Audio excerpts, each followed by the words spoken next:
నమస్తే, welcome to Andhraprabha. నేను Prashanth. ప్రశ్నారావణ్ని arrest చేస్తూనే ఉన్నారు. అయితే మొన్న మనం చూసుకుంటే కనుక హైదరాబాద్లో పిఠాపురం పోలీసులు అదుపులోకి తీసుకొని పిఠాపురం పోలీస్ స్టేషన్కి అయితే తరలించడం జరిగింది, అరెస్ట్ చేయడం జరిగింది, అదుపులోకి తీసుకొని విచారించడం జరిగింది. మళ్ళీ బెయిల్ పైన ప్రశ్నారావణ్ బయటకు రావడం జరిగింది.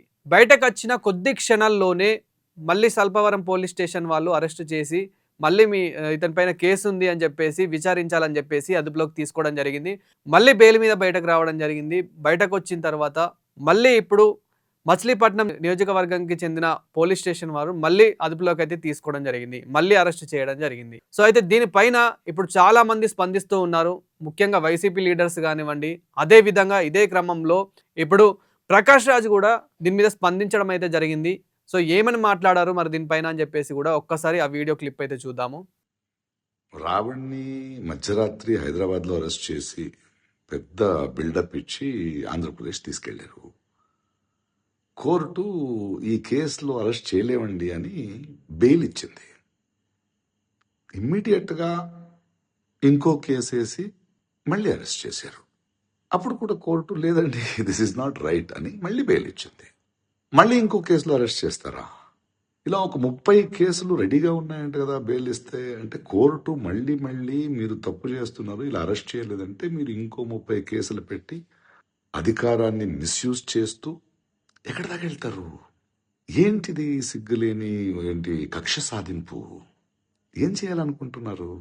జనాలు చూస్తున్నారు. They are seeing your frustration. We are all watching this frustration. You can't misuse power like this. Hope you release him soon. Thank you.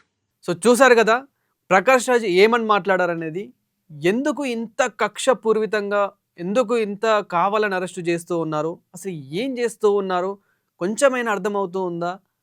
ఒక్కసారి అరెస్టు చేశారు, కోర్టు ఇది చెల్లదండి, విచారణకి ఇది సరైనది కాదండి అని చెప్పేసి దాన్ని కొట్టివేసింది. మళ్ళీ అరెస్టు చేశారు, మళ్ళీ సేమ్ రిపీట్ అయింది. ఇప్పుడు మళ్ళీ ఎందుకని అరెస్టు చేస్తున్నారు, ఎందుకని ఇంత దిగజారిపోతూ ఉన్నారు అని చెప్పేసి ప్రకాష్ రాజ్ అయితే రియాక్ట్ అవ్వడం జరిగింది. అది మీరు కూడా చూసారు. సో ఇదే విధంగా ఇప్పుడు వైసీపీ నేతలు, వైసీపీ కార్యకర్తలు కూడా రియాక్ట్ అవ్వడం జరుగుతూ ఉంది. ఒక పక్క జడా శ్రావణ్ కూడా కొన్ని కామెంట్స్ అయితే చేయడం జరిగింది. అతనికి కూడా అరెస్ట్ వారెంట్ ఇవ్వడం జరిగింది. అతన్ని కూడా ఎప్పుడు అదుపులోకి తీసుకుంటారో కూడా తెలియని పరిస్థితి అయితే ఉంది. సో తొందరలోనే అతన్ని కూడా అదుపులోకి తీసుకొని విచారించే ఇది కూడా ఉందని చెప్పేసి కూడా తెలుస్తూ ఉంది. ఒక పక్కన ప్రశ్నారావణ్ అయితే అరెస్ట్ చేస్తూనే ఉన్నారు. ఎందుకంటే పవన్ కళ్యాణ్ గారి మీద, చంద్రబాబు గారి మీద అనుచిత వ్యాఖ్యలు చేశాడని చెప్పేసి సో అరెస్ట్ చేస్తూనే ఉన్నారు. సో ఒక పక్కన ఇప్పుడు ప్రశ్నారావణ్ని చూస్తే కనుక పిఠాపురం పోలీసులు అరెస్ట్ చేసిన తర్వాత అతన్ని విచారించిన పద్ధతి అయితే మనం చూసాము. దాని తర్వాత బెయిల్ మీద బయటకు రావడం చూసాము. ఇప్పుడు తీరా చూస్తే సల్పవరం పోలీస్ స్టేషన్ నుండి కూడా బెయిల్ రావడం జరిగింది, బయటకు రావడం జరిగింది. ఇప్పుడు తీరా చూస్తే ఇప్పుడు ఇక్కడ మళ్ళీ అరెస్ట్ కావడం జరిగింది. అంటే మళ్ళీ ఇప్పుడు బయటకు వచ్చిన తర్వాత మళ్ళీ కూడా అరెస్ట్ అవుతాడా అని చెప్పేసి కూడా ఒక ప్రశ్నగా మారింది. దీనిపైన చాలా మంది అయితే రియాక్ట్ అవ్వడం జరుగుతూ ఉంది. ఒక పక్కన అతను కామెంట్స్ చేసింది ముమ్మాటికి తప్పే, అంటే ప్రశ్నించాలి కానీ ఒకరిని కించపరచొద్దు, ఒకరిని ఇమిటేట్ చేయొద్దు, ఒకరికి అనుచిత వ్యాఖ్యలు చేయొద్దు అని చెప్పేసి కూడా కొందరు మాట్లాడుతూ ఉన్నారు. ఒక పక్కన ఇటు వైసీపీ వాళ్ళు ఏమంటున్నారు, ఒక పక్క ఇటు వైసీపీ కార్యకర్తలు కానివ్వండి, నేతలు కానివ్వండి, వీళ్ళు ఏమంటున్నారంటే ప్రశ్నించే గొంతులన్నీ తొక్కేస్తారా, ప్రశ్నించే గొంతులు మూసివేస్తారా, ప్రశ్నిస్తే అరెస్టు చేస్తారా, అంటే ప్రశ్నించే హక్కు కూడా లేదా, ఇక్కడ ముఖ్యంగా ఆంధ్రప్రదేశ్లో మాకు ప్రశ్నించే హక్కు కూడా లేదా అని చెప్పేసి ఒక పక్కన వైసీపీ నేతలు, వైసీపీ కార్యకర్తలు మాట్లాడుతున్న పరిస్థితి మనకు కనిపిస్తూ ఉంది. ఒక పక్కన మనం చూస్తే కనుక గతంలో ఎవరైతే పవన్ కళ్యాణ్ మీద కానివ్వండి, ఇటు కూటమి ప్రభుత్వం మీద కానివ్వండి, ఇప్పుడు చంద్రబాబు మీద కానివ్వండి చాలామంది కామెంట్స్ చేయడం జరిగింది గతంలో. వాళ్ళ మీద ఇప్పుడు టార్గెట్ ఏమైనా చేస్తున్నారా అనే కోణంలో కూడా ఆలోచించే సిచ్యువేషన్ వస్తూ ఉంది. ఎందుకంటే మనకి మొన్న చూసుకుంటే కనుక దువ్వాడ శ్రీనివాస్ని కూడా అదుపులోకి తీసుకొని విచారించడం జరిగింది. ఏ విధంగా విచారించారు, అక్కడికి దివ్వల మాధురి కూడా వెళ్ళడం జరిగింది.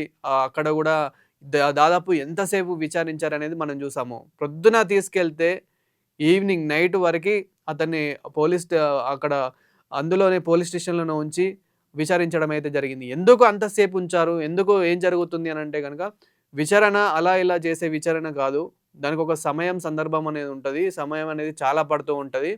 సో వేచి చూడాలి, మీరు కూడా వెయిట్ చేయాలి అని చెప్పేసి పోలీసులు బయటకు వచ్చి చెప్పడం అయితే జరిగింది.